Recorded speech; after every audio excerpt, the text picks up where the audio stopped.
Olá, tudo bem? Nós somos da Eleve Educação. Nós temos cursos livres, cursos de extensão universitária e pós-graduações.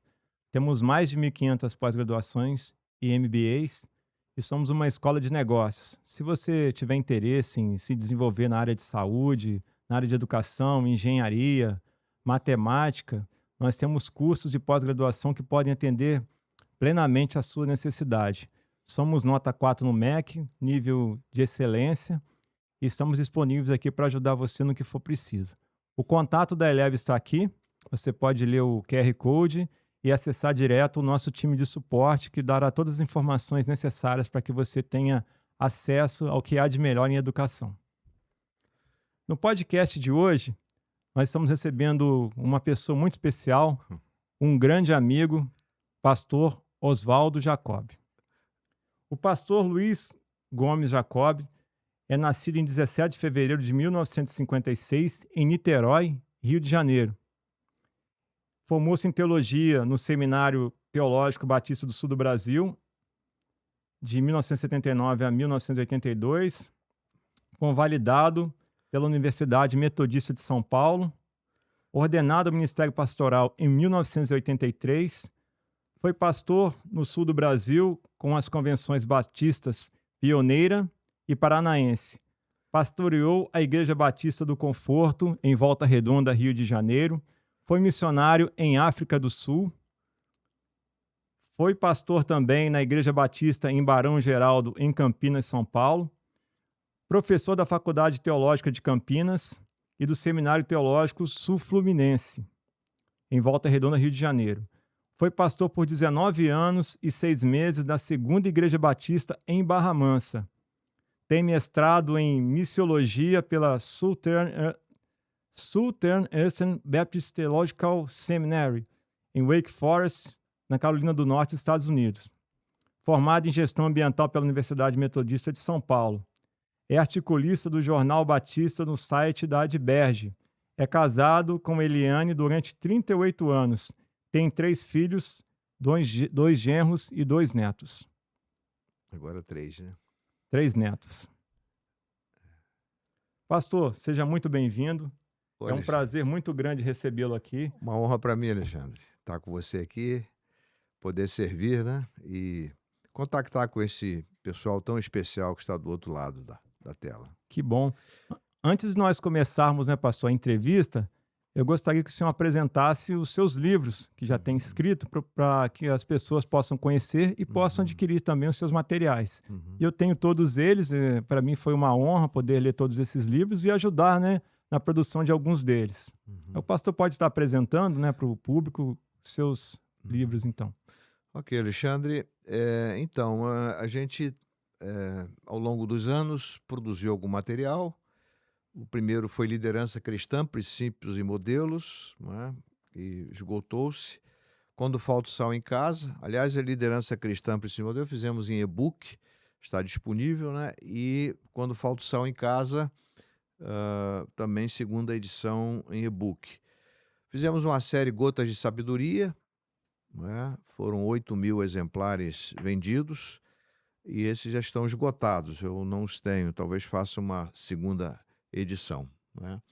E queria indicar também para os nossos aí, empreendedores, esse pessoal tão especial, né, que luta o dia a dia, 2 livros extraordinários. Um que fala sobre o tempo, como é importante a gente administrar o tempo, né?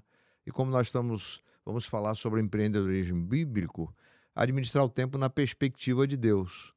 E Ted Engstrom e Alec Mackenzie escreveram esse livro, Administração do Tempo, né? Normas práticas quanto ao uso eficaz do tempo.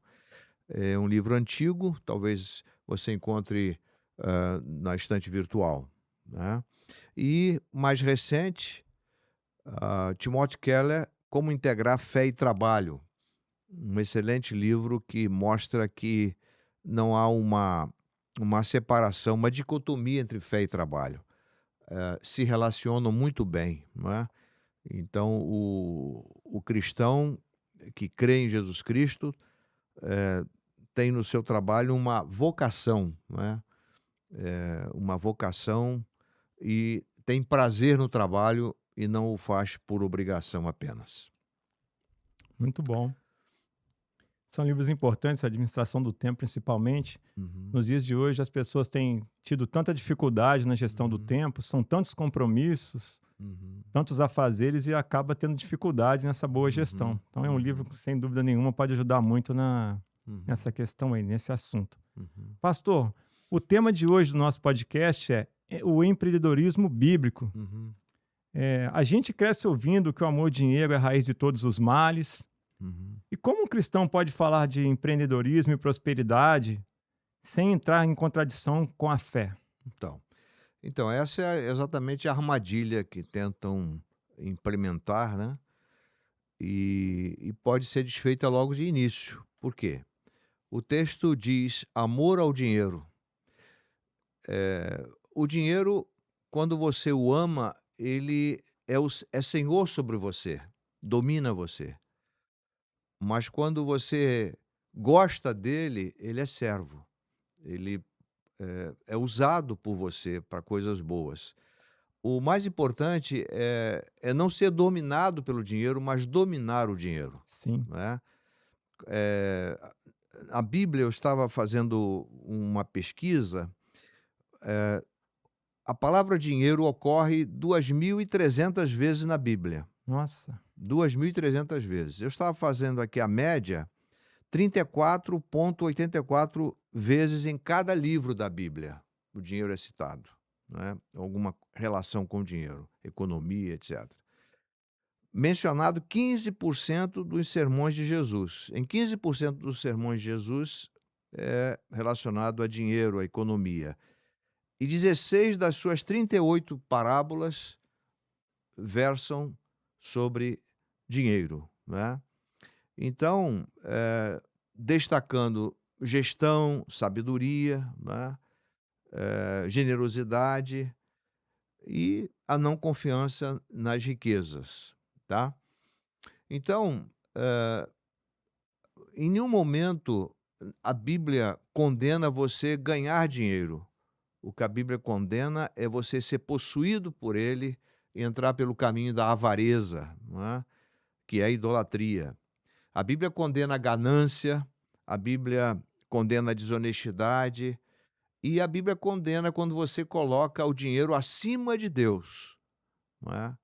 Quando eu disse no início que quando você tem uma percepção correta, bíblica do dinheiro, ele se torna uma bênção na sua vida e não uma maldição, né.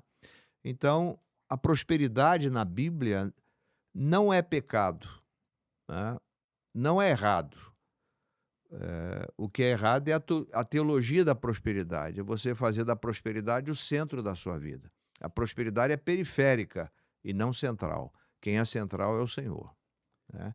Então, para completar aqui, é importante que entendamos, a glória de Deus, ela é acima de tudo.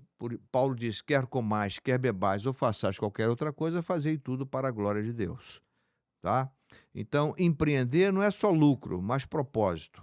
E quando a gente dá glória a Deus, isso é propósito. E também entra a questão que nós vamos ver mais adiante, que é a generosidade, né.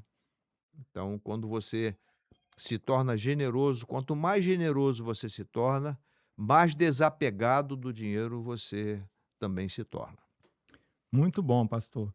E como esse é um tema bem polêmico, né, algumas das vezes, e Uhum, também bem enriquecedor, uhum, pelo conhecimento do pastor, a gente tem bastante coisas para te perguntar aqui. uhum, E eu separei até em alguns blocos, né? Até fiz anotação aqui, porque são muitas dúvidas que a gente uhum, tem, que o público, de uma forma geral, tem, e o pastor pode nos ajudar a uhum, gente desmistificar muita coisa em relação ao dinheiro, uhum, em relação a empreender, em relação à riqueza. uhum, Então, a gente vai estar dando continuidade aqui nesse podcast. Eu separei em alguns blocos, eu gostaria de uhum, compartilhar com o senhor aqui esses uhum. temas e, Certo. com a sua sabedoria, com o seu conhecimento, Uhum, trazer, né, a lucidez para todos nós.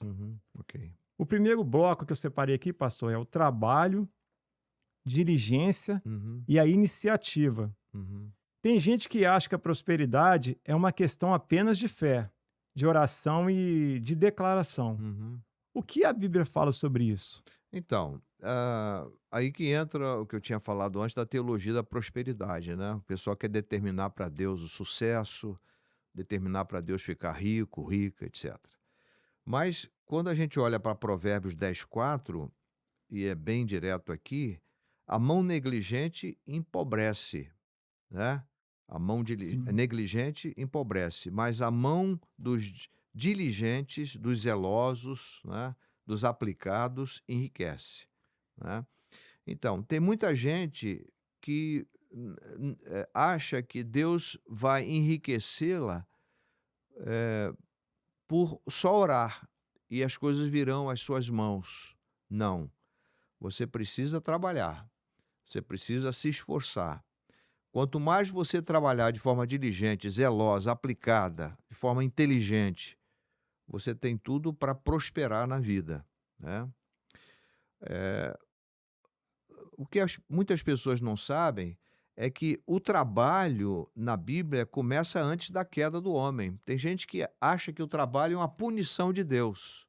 Não. O homem já trabalhava antes do pecado. Então, o trabalho dignifica o homem, né? Aliás, Deus trabalha, né, em todo o tempo para aqueles que nele esperam. Nosso Deus é um Deus trabalhador. Seria uma incoerência, eh, um Deus trabalhador gerando filhos preguiçosos. Faz É sentido. claro que o pecado, Adão e Eva antes de pecar já cultivavam o jardim, tinham prazer no no trabalho, mas quando pecaram, aí vieram as consequências, né, e nós sabemos quais são. Uma delas é a preguiça, é a acomodação, né, e Gênesis 2:15, Deus coloca o homem, como eu disse antes, no jardim para cultivá-lo, né. Então, agora, o que que foi o que que Deus fez em relação ao pecado de Adão e Eva? O trabalho não se tornou mais prazeroso, no sentido não era suave, o trabalho agora é com suor, né, o trabalho agora, traz consigo a ansiedade, a preocupação, a agitação, a aceleração que se fala muito hoje, né. Uhum. Então, Provérbios 21:5, por exemplo, os planos do diligente tendem à abundância. Então, é claro que na perspectiva bíblica, o homem, a mulher de Deus, tem aquela percepção: "Bom, eu vou trabalhar bastante com a bênção de Deus, com a direção de Deus, né, com a orientação de Deus, eu tenho tudo para prosperar". Então, fé sem esforço não é bíblico, não é? É passividade, né. Então, eh, uma coisa é a pessoa ser pacífica, né, Uhum. outra coisa é a pessoa ser passiva. Então, fé tem a ver com boas obras. A fé, ela não é estéril, a fé ela é fértil, fecunda, né, ela prospera, a fé produz trabalho, né, e não o contrário. A fé não produz preguiça, a fé produz trabalho. A crença pode produzir preguiça, mas a fé não, a fé produz trabalho. Por isso que Paulo diz, né: "Pela graça sois salvos por meio da fé, e isto, a fé não vem de vós, é dom de Deus, não vem de obras para que ninguém se glorie. Porque somos feitura sua". Essa palavra feitura no original, na língua grega, significa poema, né, obra de arte. Nós somos poemas e obras de arte de Deus, né, e devemos gerar boas obras e andar nelas, tá? Então, o homem e a mulher criados por Deus e redimidos por Deus em Cristo têm prazer em confiar em Deus e trabalhar muito. Muito bom. Pastor, e qual é a diferença de uma pessoa diligente para uma Uhum, pessoa negligente? uhum. Qual a grande diferença nesses 2 tipos de pessoas? Só para nossa audiência Então, entender um pouco melhor à luz da Bíblia, como a gente poderia definir essas 2 é, pessoas? a pessoa negligente, ela não administra bem o tempo, ela procrastina. Muitas vezes eu sou pego nessa questão da procrastinação, deixa para amanhã o que se pode fazer hoje. Ela não obedece prazos, ela não faz o trabalho com excelência, né. Eh, o Tim Collins, que é um papa da administração americana, ele disse que o bom é inimigo do ótimo. Tá bom assim? Não, tem que ser o ótimo, tem que ser o excelente. Então o negligente está voltado para tem essas características. Agora o diligente, ele obedece a prazos, ele trabalha com proatividade, se antecipa, ele busca a criatividade, ele busca a excelência em tudo aquilo que ele faz. Então essa é uma pessoa diligente, né, zelosa, como Jesus era zeloso, não é? Quando ele expulsou os vendilhões do templo, Hum. ele estava olhando para o templo de forma diligente, zelosa, não é? Aplicando os princípios do Pai na administração do templo, não é? Então essa é a diferença básica, né, do negligente para o diligente, ou diligente para o negligente. Trazendo para nossa realidade, a pessoa com diligência, ela agrega valor onde ela está. Sem dúvida. Por exemplo, Provérbios 10:4 diz: "A mão negligente empobrece, mas a mão dos diligentes enriquece", né. A mão dos diligentes governará, mas a mão preguiçosa será posta em trabalhos forçados. O os planos do diligente tendem à abundância, mas todo apressado tende à pobreza. Então esse diligente que ele é ativo, é aplicado, é zeloso, ele tem tudo para prosperar na vida, né. Esse senhor, eh, que tem uma carteira aí de 5 bilhões em ações, eu esqueci o nome dele agora, o, Demarzi, né, eu não Bassi, obrigado. Bassi, ele era engraxate, ficou sem o pai cedo, e desde garoto ele começou a guardar o dinheirinho dele, e depois começou a aplicar em ações, 50 anos, foi diligente, né. Ele soube aplicar o dinheiro dele, né.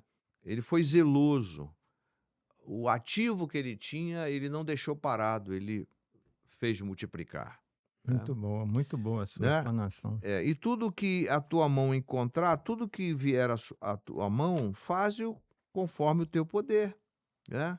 E outra coisa importante, Alexandre e nossos telespectadores, né, eh, outra coisa importante, tudo que nós devemos fazer, seja na vida pessoal, na vida da família, na empresa, empreendendo, nós temos que fazer de todo o coração. De todo o coração. Não dá para ser meio coração, tem que ser de todo o coração. Como para o Senhor e não para os homens. Então, se eu quero empreender na perspectiva bíblica, eu tenho que empreender primeiro para o Senhor e dizer: Senhor, tu és o dono desse empreendimento, eu sou apenas o administrador, o economos, aquele que está à frente, né? E o segredo é fidelidade, honra e gratidão, né? E eu uma vez ouvi um preletor falar de uma experiência que ele teve com a sua equipe quando foi a Eaton, nos Estados Unidos, no estado de Illinois, perto de Chicago ali. E eles foram ouvir um senhor empresário bem-sucedido norte-americano com 200.000 funcionários. E esse senhor disse para eles assim: "Olha, não existe uma prioridade, existe prioridade. Priority." Ou seja, Deus não é uma prioridade na vida do Alexandre, Deus é a prioridade. Não existe outras prioridades, somente Deus, Só uma, né? só uma prioridade, só Deus é prioridade. E se nós temos essa perspectiva de que Deus é prioridade, nós vamos ver as outras coisas com qualidade, com uma percepção madura, sábia, e vamos trabalhá-las, cuidar delas na perspectiva daquele que é a nossa prioridade. Amém. Muito boa a sua explanação. Pastor, você está falando do Luiz Barsi e me veio na cabeça agora a parábola dos talentos, que seria o segundo bloco, que a gente vai Uhum. falar um pouquinho, né? exatamente. Essa história, ela parece que traz um paralelo muito grande com o empreendedorismo moderno que a gente vive Uhum. hoje. Qual é a sua opinião sobre isso? Então, Jesus deixou claro que a parábola dos talentos a gente pode ver na perspectiva espiritual, né, que não é o nosso caso específico aqui. A gente pode ver também na perspectiva do empreendedorismo, do crescimento pessoal, né, do crescimento relacional, etc.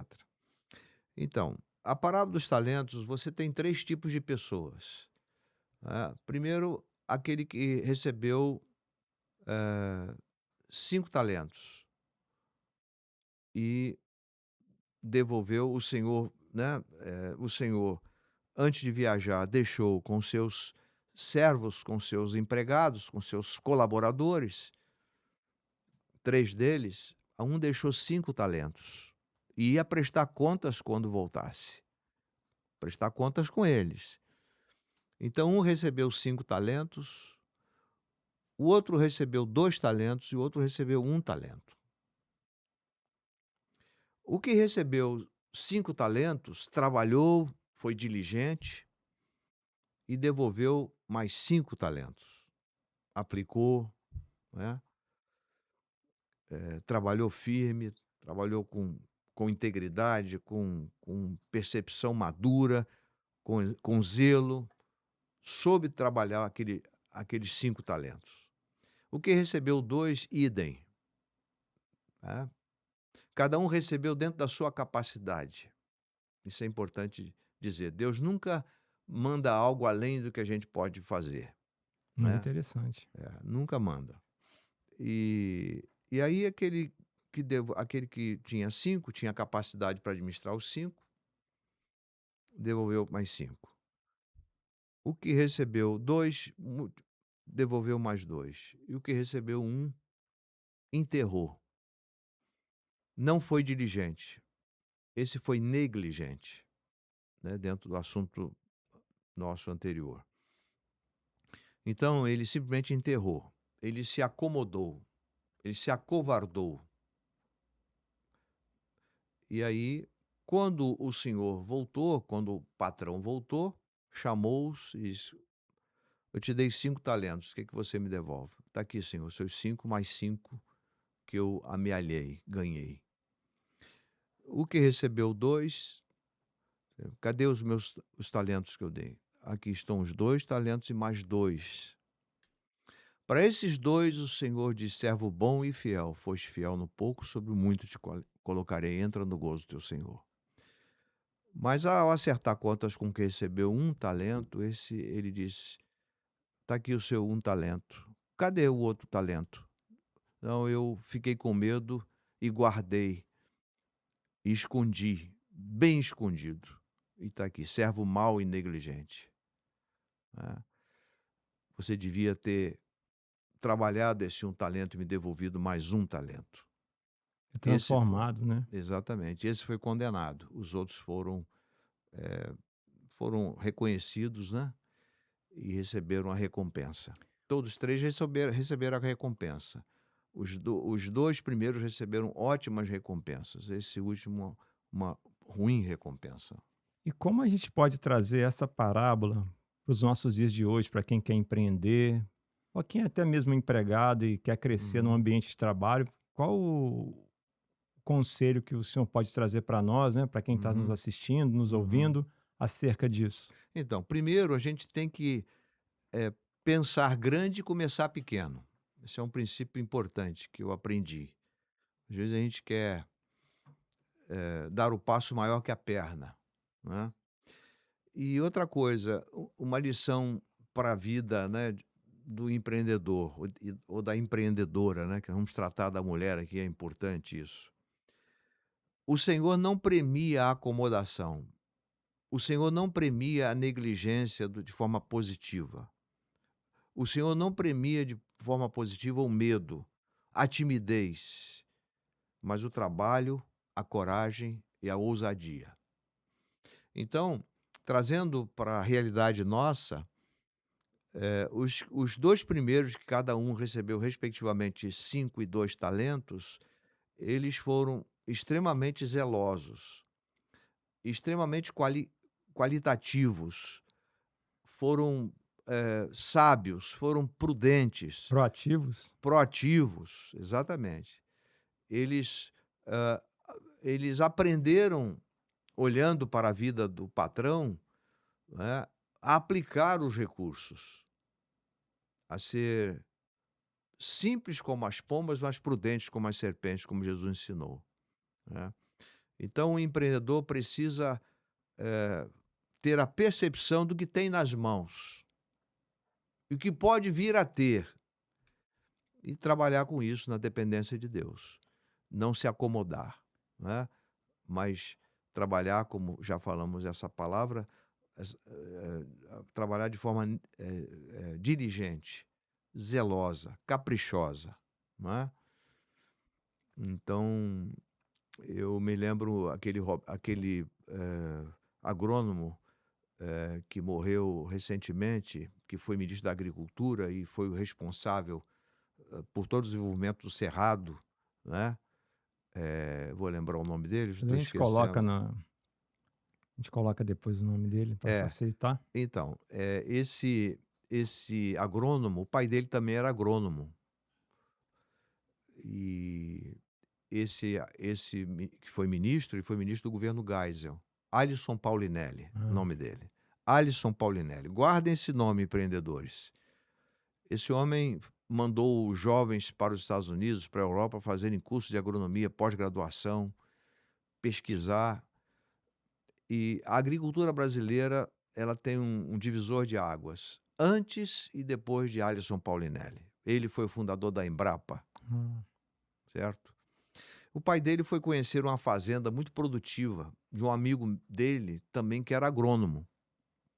O pai do Alisson Paulinelli era agrônomo, e esse amigo dele que tinha essa fazenda espetacular era também agrônomo. E um dia o pai do Alisson foi lá e viu aquela sede da fazenda muito limpa, muito organizada, muito estruturada, a fazenda produzindo muito, aquele homem, um empreendedor de sucesso.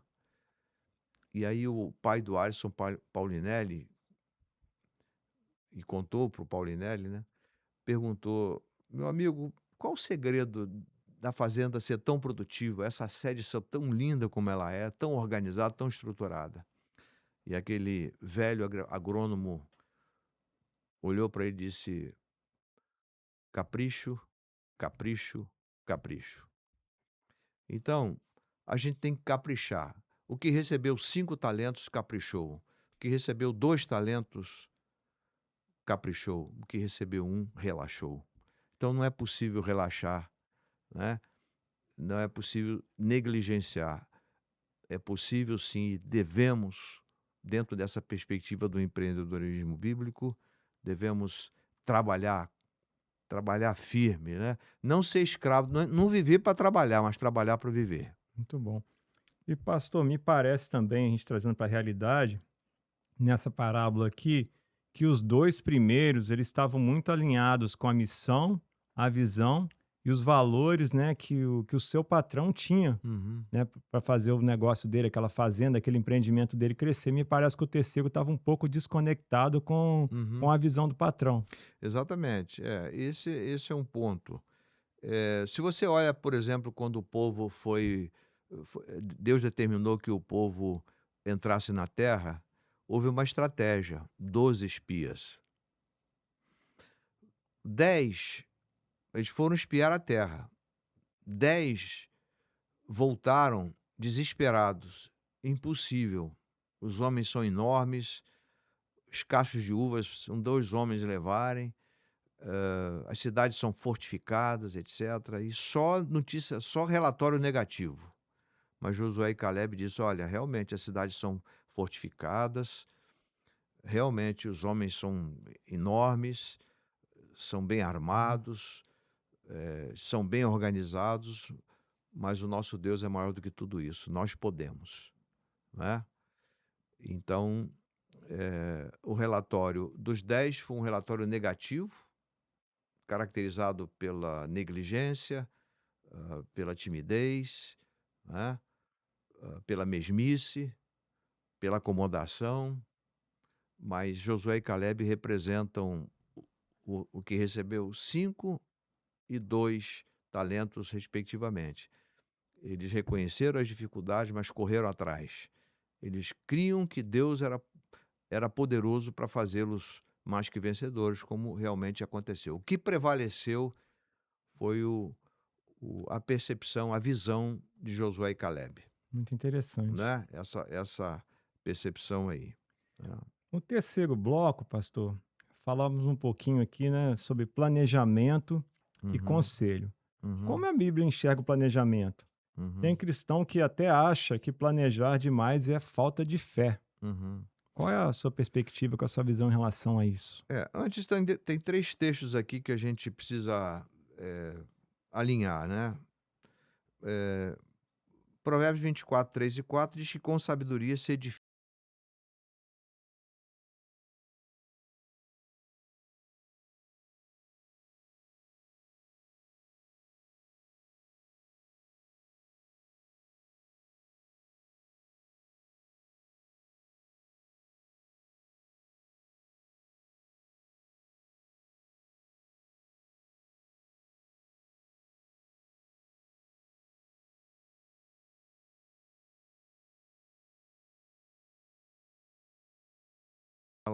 pode acabá-la. Então, o texto de Lucas, 14, 28 é um tiro não no alvo, mas na mosca, né.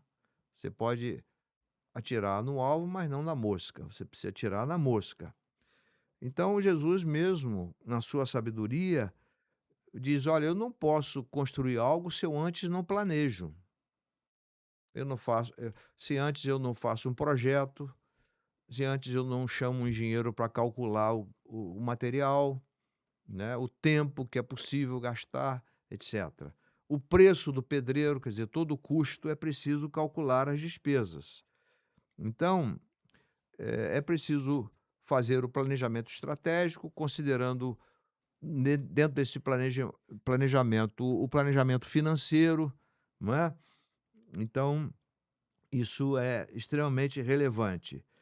Hã, eh, não pode haver uma dicotomia, uma separação entre fé, espiritualidade e planejamento, não é?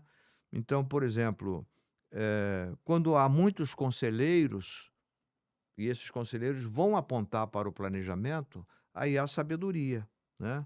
Por exemplo, mentoria, hoje se fala muito em mentorear, né. Então, mentoria.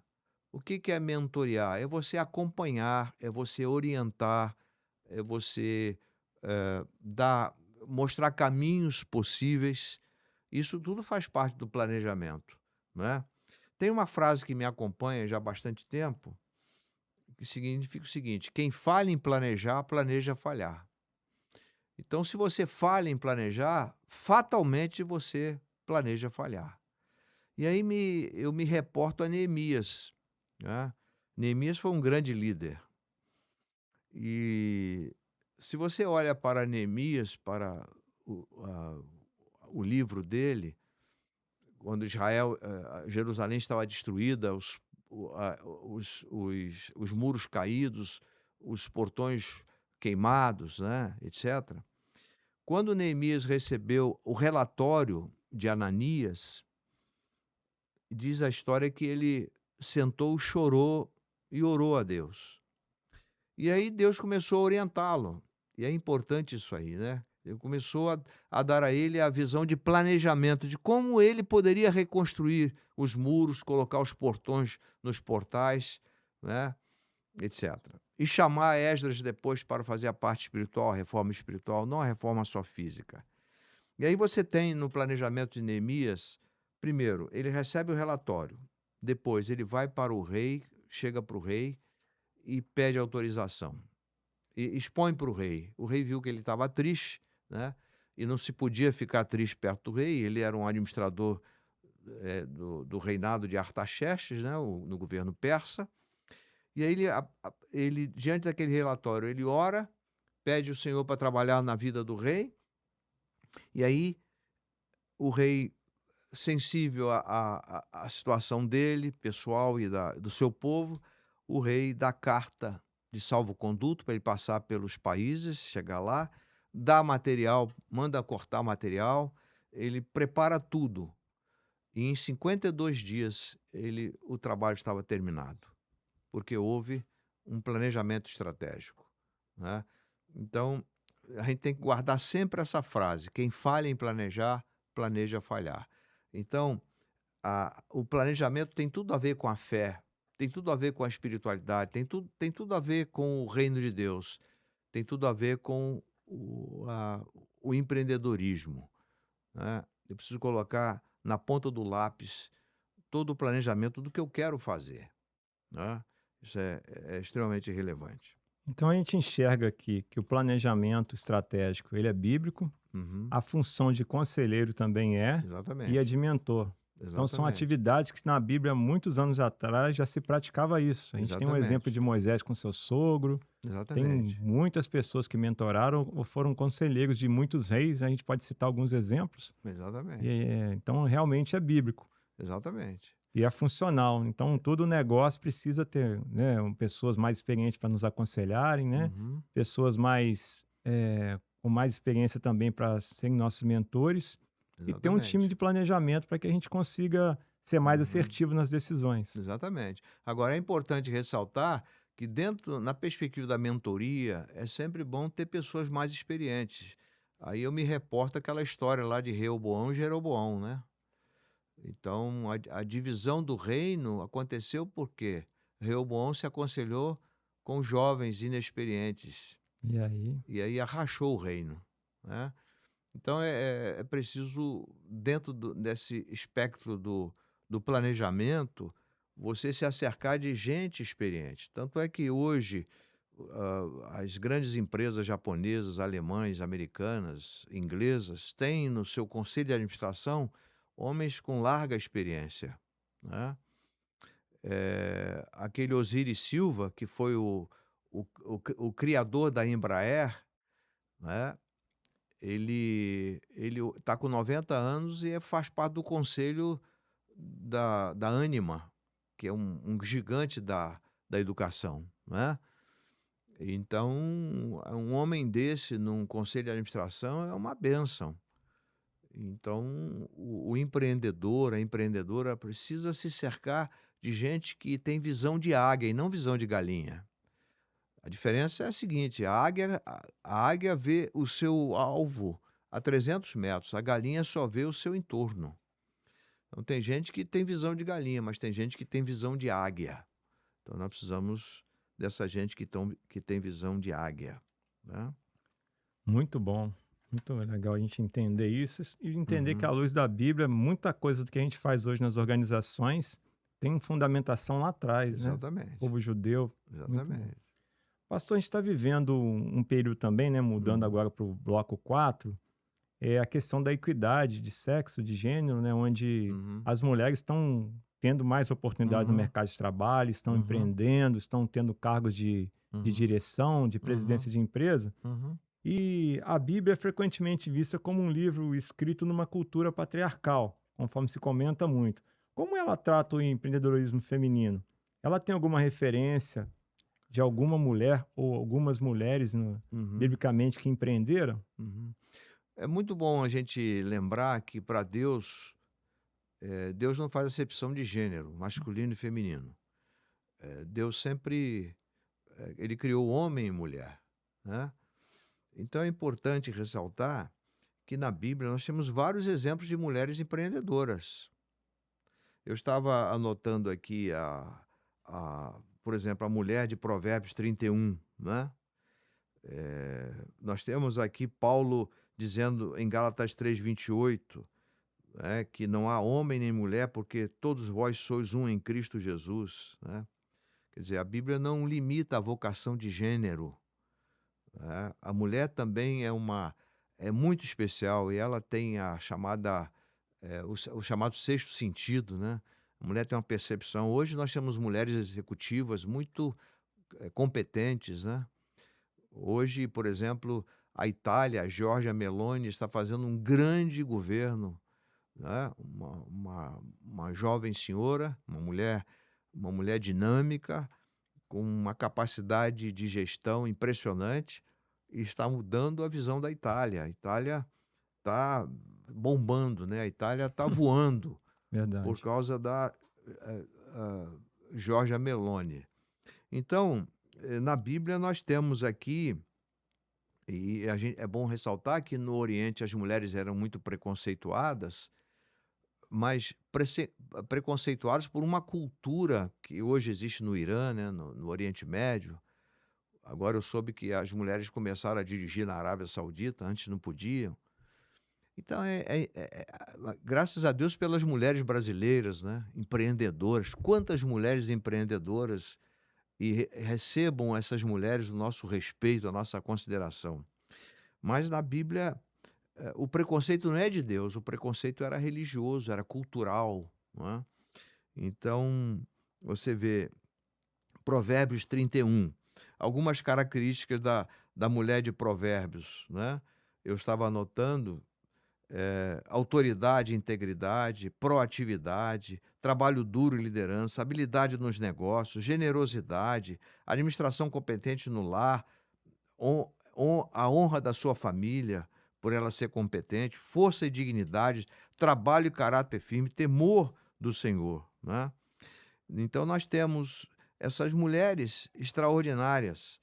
Por exemplo, nós temos Lídia, outra mulher extraordinária, vendedora de púrpura, tecido de altíssimo valor da antiguidade, né? Usado pela realeza, pela aristocracia daquela época, né? E operava no mercado premium. E ela é o exemplo de liderança, Lídia, né? A igreja de Filipos começou na casa dela. Ela é exemplo de liderança, de hospitalidade, de empreendedorismo, num único perfil, né? Então, e no Antigo Testamento, nós temos Débora, além de Provérbios, né? Nós temos Débora, uma profetisa, uma líder militar muito competente, né? E venceu Cícera, né? Numa guerra ali contra o rei de Canaã.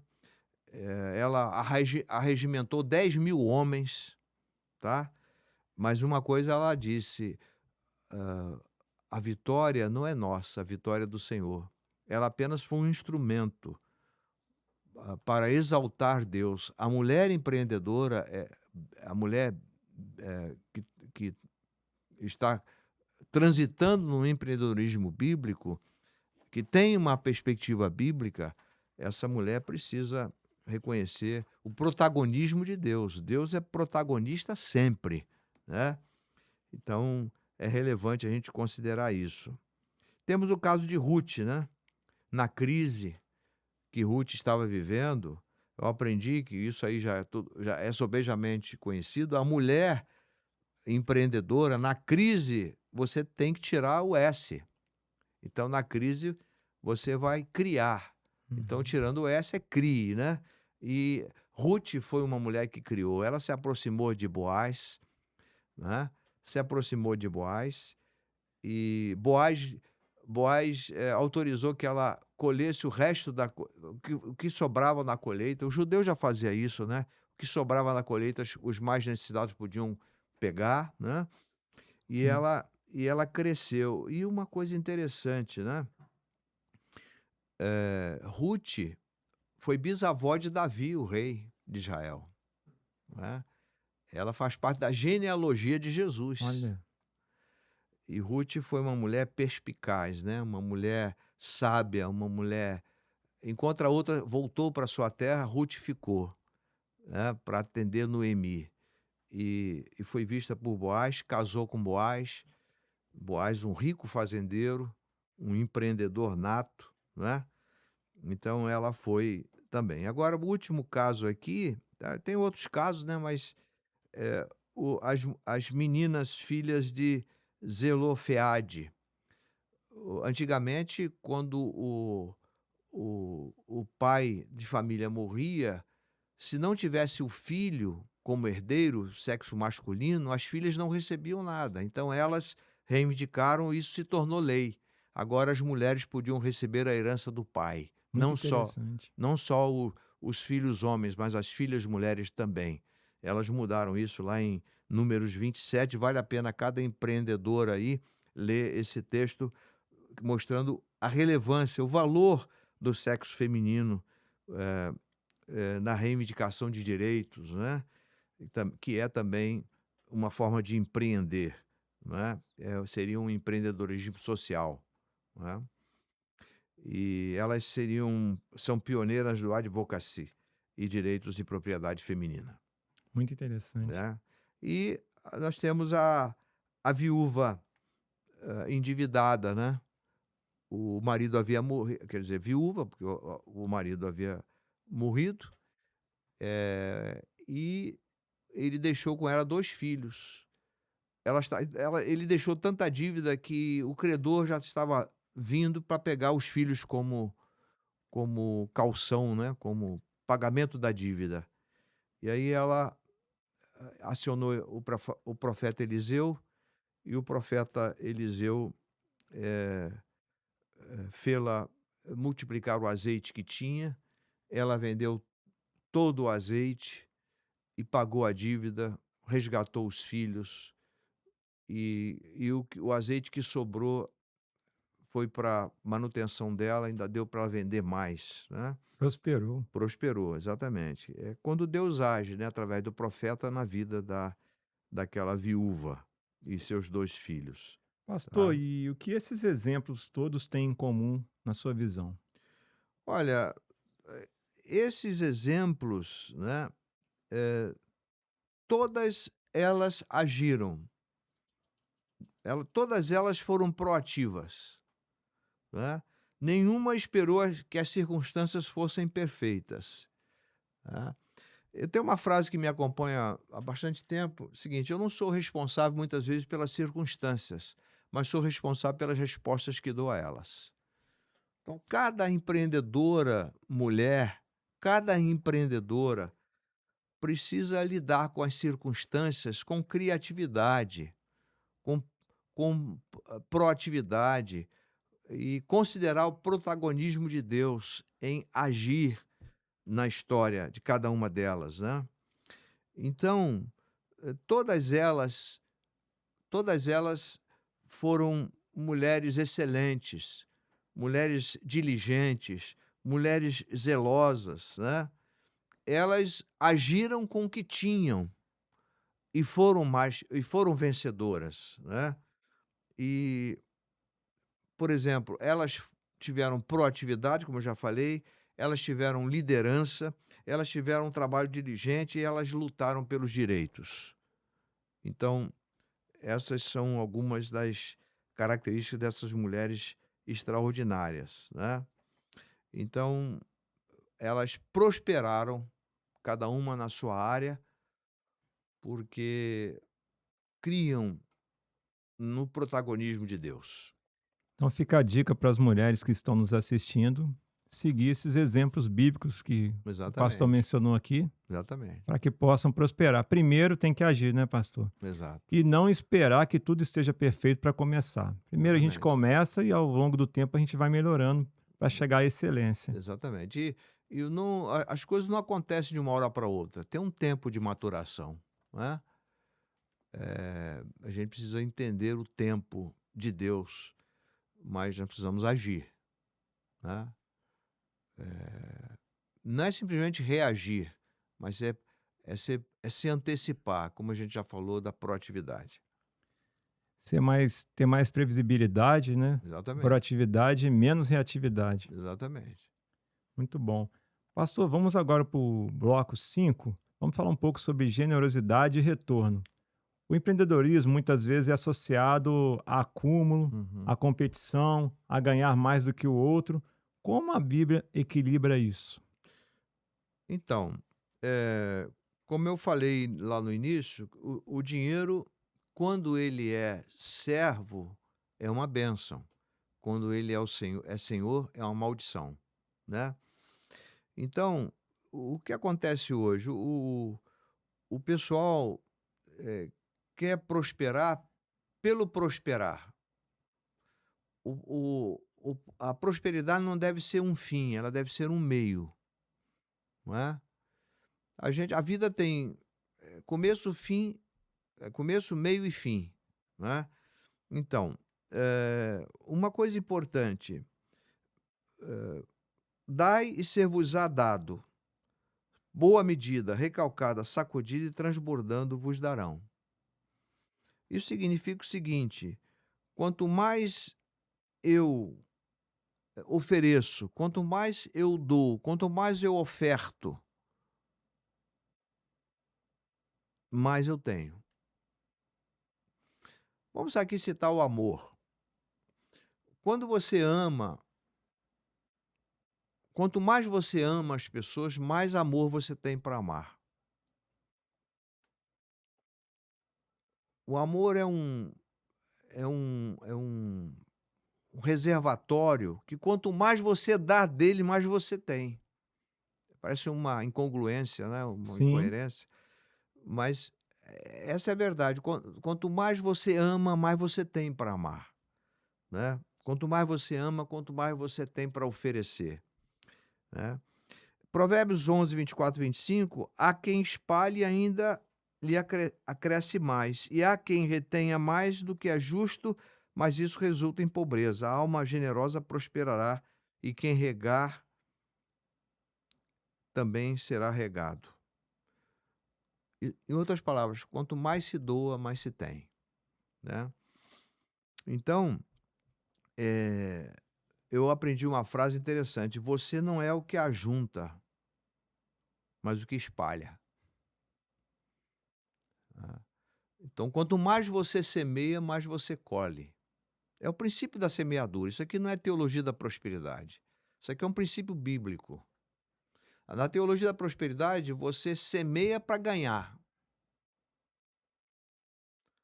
No princípio da prosperidade bíblica, você semeia para glorificar a Deus e abençoar as olha pessoas. que interessante.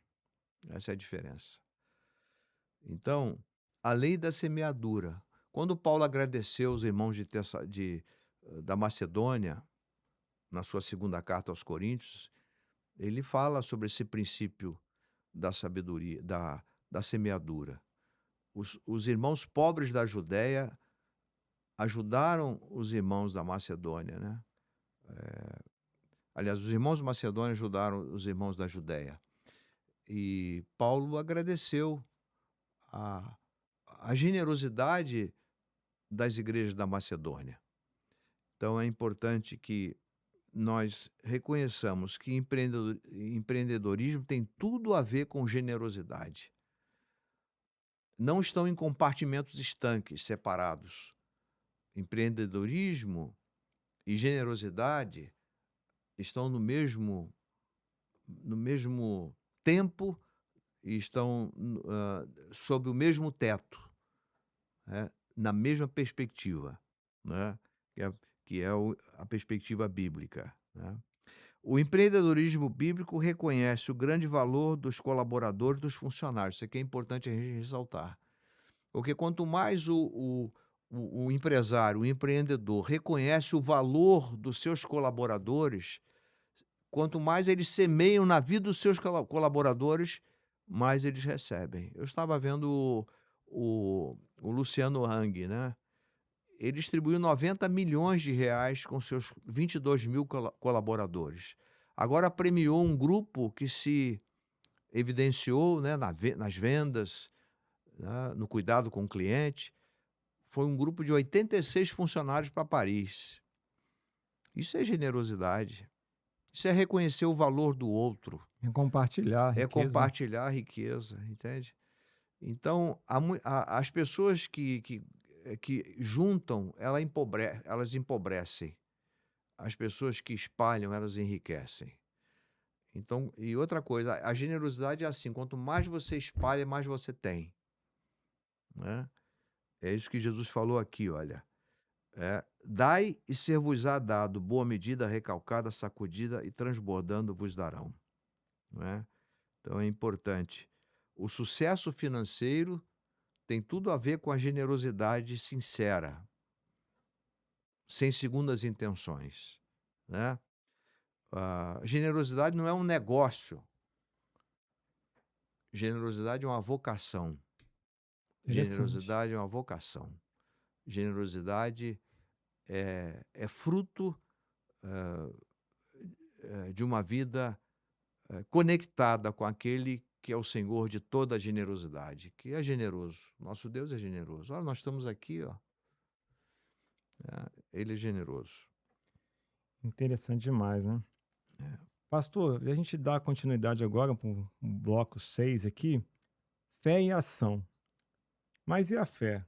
Qual é o papel da espiritualidade em tudo que nós estamos falando aqui até agora? Então, a fé é a certeza das coisas que se esperam e a convicção dos fatos que não se veem. Para mim, o maior conceito de fé é crer na palavra de Deus. Porque a fé, ela não está ligada a emoções. Ela pode gerar emoções, mas ela não é gerada pelas emoções. É ela que gera as emoções, né? É aquela história, eu estou sentindo a presença de Deus. Não, eu creio na presença de Deus. E por isso eu vou receber, né, o fruto disso. A fé, se não tiver obras, ela é morta em si mesmo, né? Como eu disse antes, a fé, ela não é estéril, ela é fecunda, não é? Então, isso desfaz a armadilha de esperar que tudo aconteça de forma sobrenatural sem mover um dedo. Então, a fé não tem a ver com a fé não tem a ver com, negligência. A fé tem a ver com diligência. Hum, Mas essa palavra estamos usando mais uma vez. A fé não tem a ver a fé não tem nada a ver com preguiça, mas tem a ver com trabalho duro, né. A fé não tem a ver a fé não tem a ver com acomodação, mas a fé tem a ver com se mexer. Você precisa se mexer, você precisa ser ativo, dinâmico. A fé tem a ver com dinamismo, né.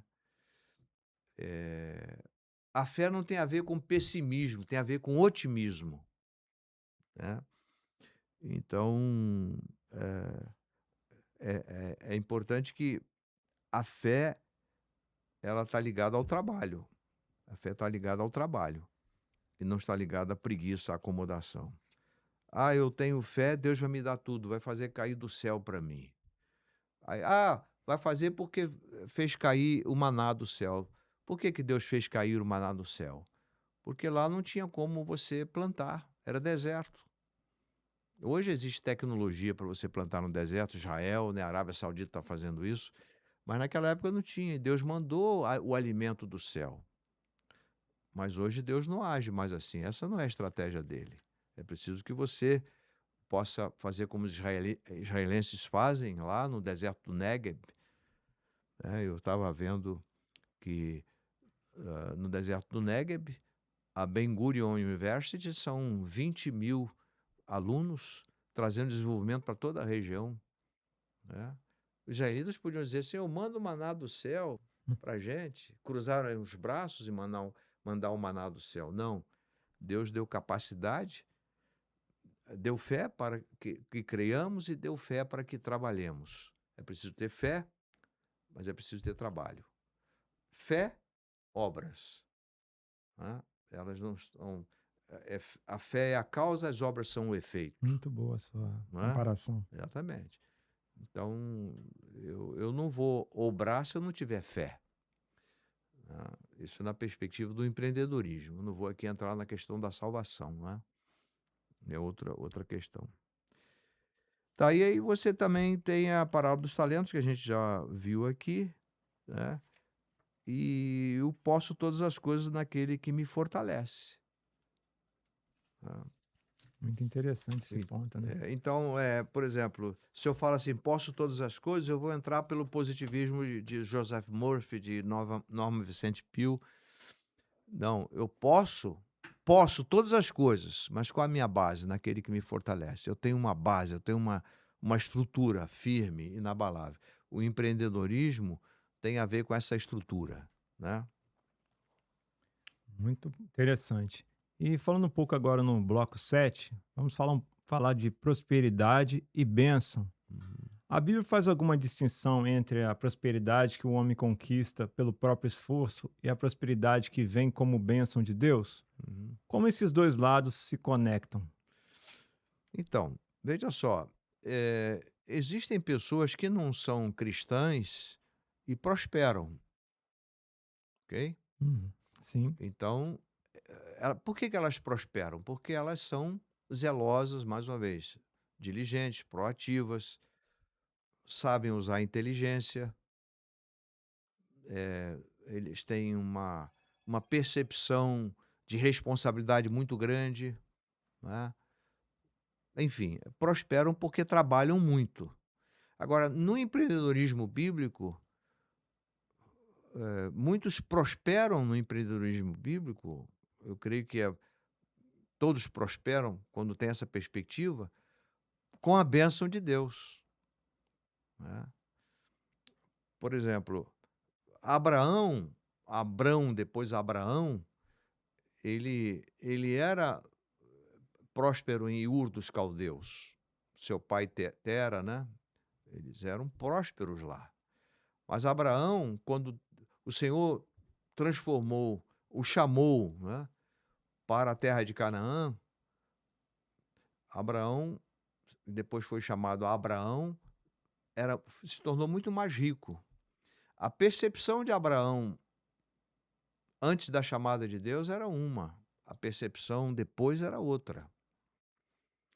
Então você tem pessoas que prosperam como fruto do trabalho, tá?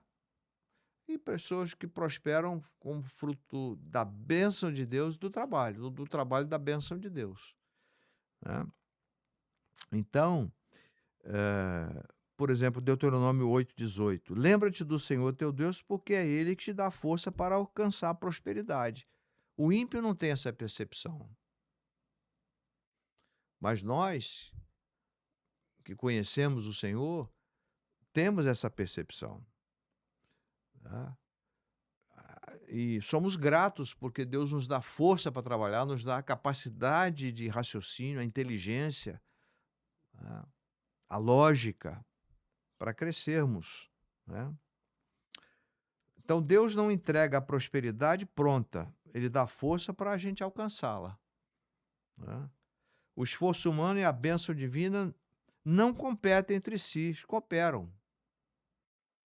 É claro que o empreendedorismo bíblico existe a força humana e a força divina. A força humana e o poder divino. Agora, há o empreendedorismo que não é bíblico, que há a força humana, a capacidade humana e prospera. Mas nós nós estamos interessados na prosperidade bíblica, no empreendedorismo bíblico, né, que é diferente. Interessante. E como a Bíblia pode nos orientar, como empreendedores, a nos mantermos nesse alinhamento com Deus enquanto construímos o nosso negócio? Então, veja bem, eh, Deus é o dono, como eu falei antes. Quero repetir isso aqui. Deus é o dono, nós somos os administradores. Quando você chama Deus, né, no bom sentido, você, Senhor, eu quero que tu lideres esse empreendimento, né? Eu sou o co-líder desse empreendimento. O Senhor lidera, né? Então, ah, como a Bíblia é o nosso manual de vida, como a Bíblia é o manual do empreendedor cristão, ela deve ser examinada. Eu soube de um empresário americano que quebrou várias vezes. Aí ele começou a estudar o livro de Provérbios.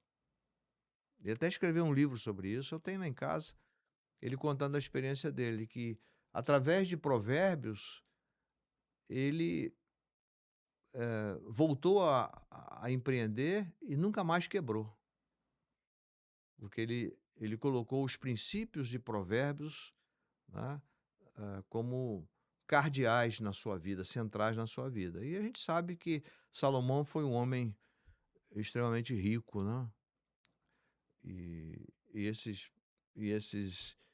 provérbios vêm dele, né? Claro, inspirados por Deus, tá? Agora, o empreendedor deve manter seus valores, sua ética, sua visão, não é isso? É importante. e ter, construir o seu empreendimento sobre a rocha que é Cristo. Construir com valores éticos. Hoje se fala muito de compliance, né? Compliance. O que é um compliance? O compliance é um código de ética. São os valores da empresa. Mas muitas vezes é só para constar. Não se vivencia aquilo, né? Porque o lucro está acima do compliance. Aquilo é só para manter uma aparência, né? E a meditação, cada empreendedor, cada empreendedora deve aprender a refletir, a meditar, a ir para um centro tranquilo e pensar na vida pessoal, na vida da família, no seu empreendimento, até que ponto eles estão sendo convergentes e até que ponto estão sendo divergentes. Porque uma coisa é convergir, outra coisa é divergir, né? Então a gente precisa alinhar isso aqui, né? A, a prosperidade que vem com a bênção de Deus, ela converge, não diverge.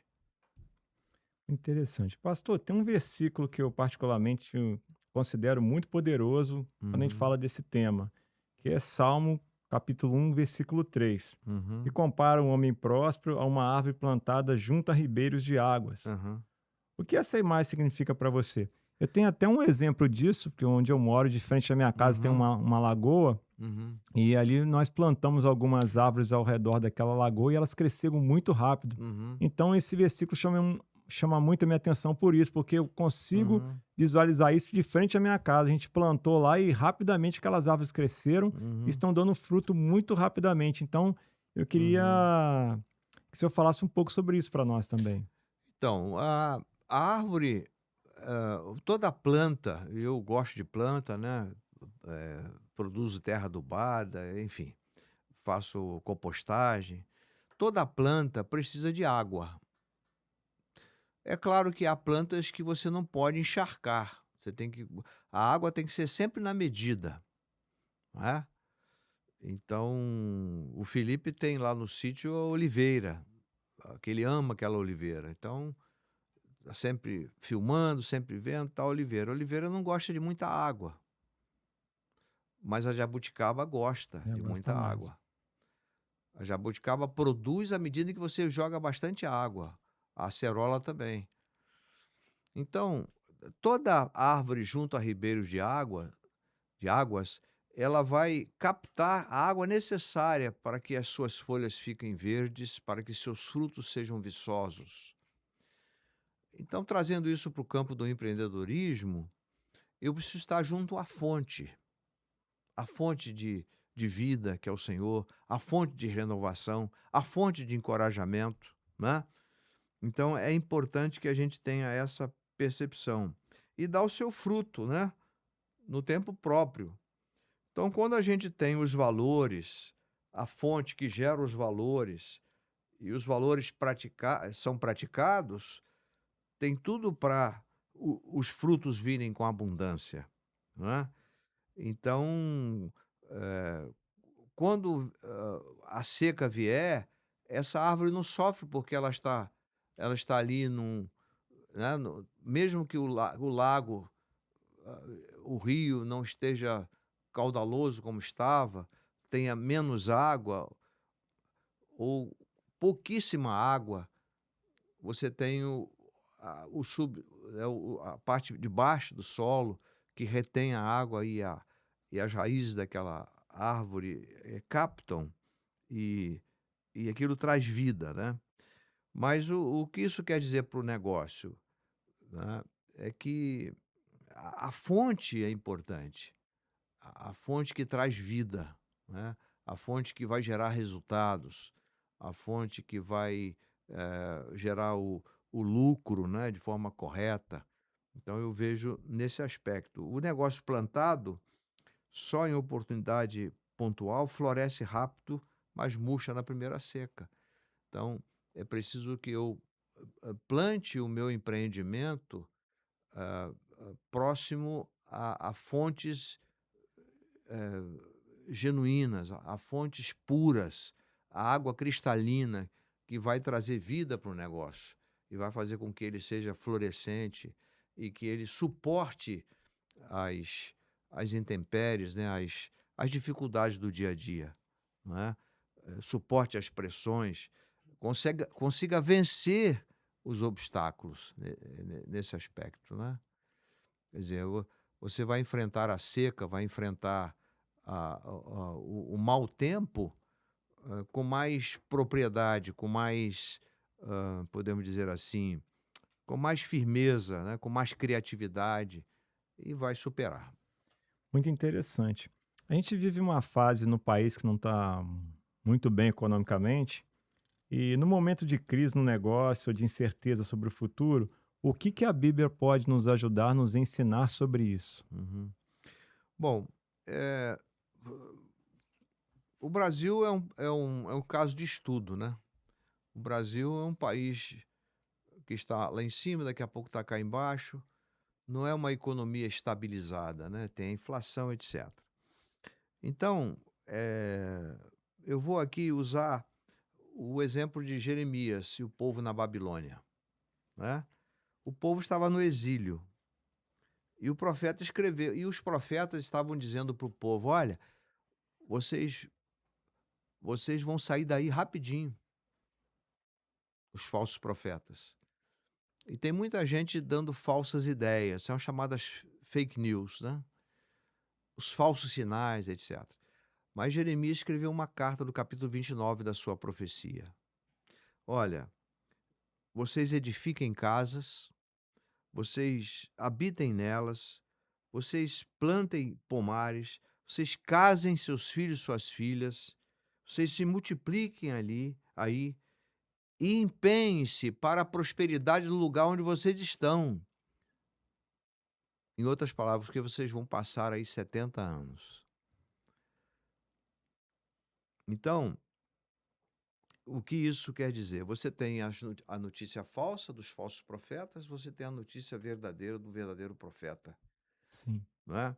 Então, eh, eles perderam tudo, deixaram para trás casas, tudo, foram levados para o exílio, mas o Senhor os abençoou no exílio. Tempo ruim, as tempestades da vida não são o final de tudo. São oportunidades para crescimento. Dizem que as árvores, por exemplo, num bosque, as árvores mais fortes não são aquelas que estão no meio do bosque, mas são as que estão em volta, porque elas recebem os ventos violentos e elas vergam, mas não quebram. E as suas raízes vão se aprofundando. Então, quando você vai empreender, você tem que estar preparado, preparada para as tempestades, para os tempos difíceis, tá? Para a seca, para chuvas torrenciais, etc, né? Então, a orientação do Senhor através do profeta Neemias é que o povo lá no exílio fossem criativos, fossem trabalhadores, fossem positivos, né? E aproveitassem as oportunidades para crescerem lá e desenvolverem seus dons e talentos, né? é, ser resiliente. Resiliente, exatamente. Então o profeta diz: "Ó, o Senhor diz até para o profeta, para o povo lá: Eu o que penso a vosso respeito, pensamentos de paz e não de mal, para vos dar um futuro e uma esperança", né. E eles realmente voltaram, depois de 70 anos eles voltaram, né. Então o empreender que está no meio de uma crise o empreendedor precisa ouvir isso. Você deve enxergar o próximo passo, né. É aquela história, você não tem que ter visão de galinha, que eu falei antes, você tem que ter visão de águia.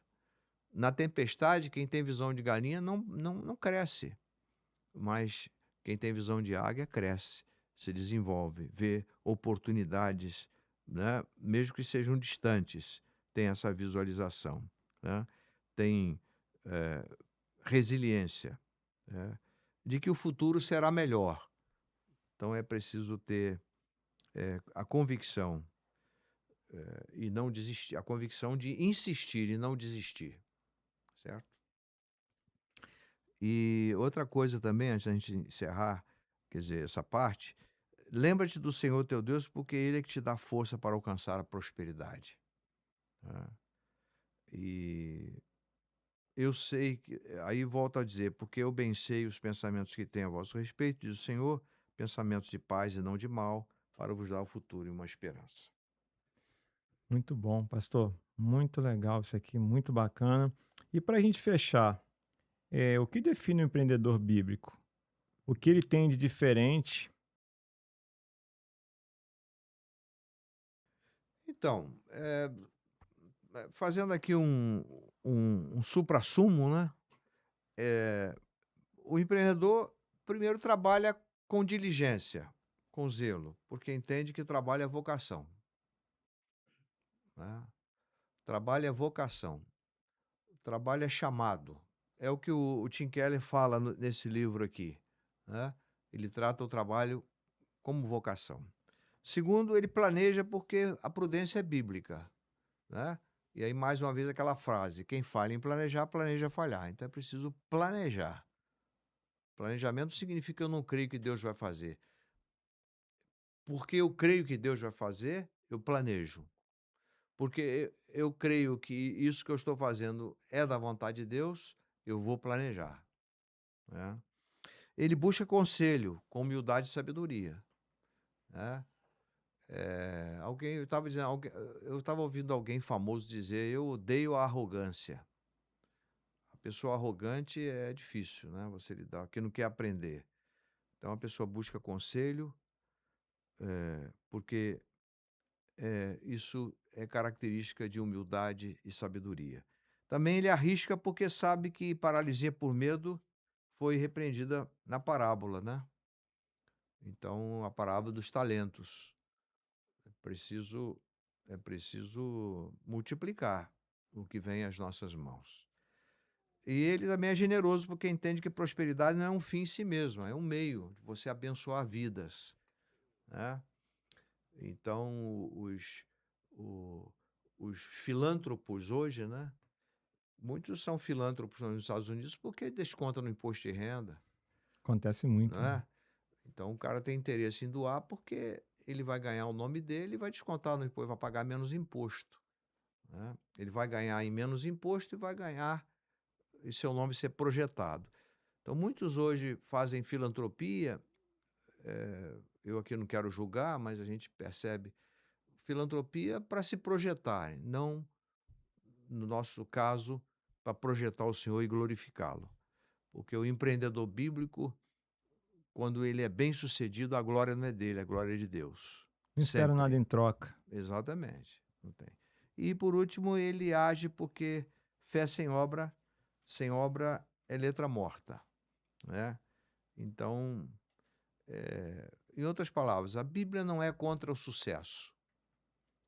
Pelo contrário, a Bíblia é a favor do sucesso.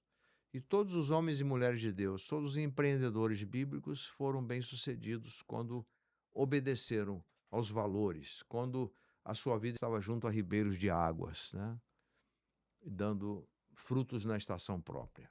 E as folhas não caíram, e tudo quanto fizeram prosperaram. Tá bom? E fazendo sempre com integridade, né? Com um coração sincero, leal, verdadeiro, né? Fazendo sempre para o Senhor e depois para os homens, porque ele não é uma prioridade, ele é a prioridade. Não tem prioridades, tem prioridade.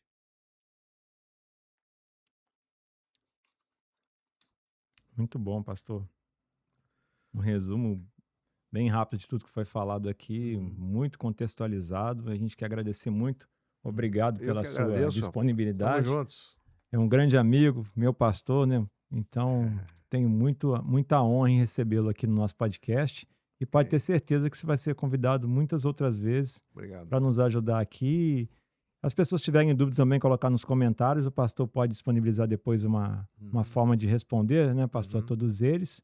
E poderia falar também no seu grupo do WhatsApp, onde o senhor passa mensagens diárias aqui para o pessoal. Quem quiser também a gente vai colocar na descrição do vídeo, para as uhum. pessoas conseguirem receber as suas mensagens diárias. Para pensar e agir, já está no 560 e poucos, né? Para pensar e agir. Muito obrigado pela oportunidade e conectar com pessoas tão importantes que são essas pessoas empreendedoras, homens e mulheres extraordinários, né? Então, eu aprendi o seguinte, que Deus não chama homens comuns, homens extraordinários para um trabalho comum, mas homens comuns para um trabalho extraordinário. Então, Deus tem chamado vocês para um trabalho extraordinário, que é empreender e fazer esse país progredir, né? E a gente ajudar as pessoas que mais precisam. Tá, muito obrigado mais uma vez. E na próxima semana a gente continua com um novo episódio de podcast. E hoje foi muito bom porque a gente trouxe a Bíblia como nosso padrão de referência aqui para que as pessoas possam empreender e possam começar a consultá-la, lê-la, para que possam vir a conhecer mais e mais, né, da própria palavra e também do empreendedorismo, porque ela tem resposta para tudo.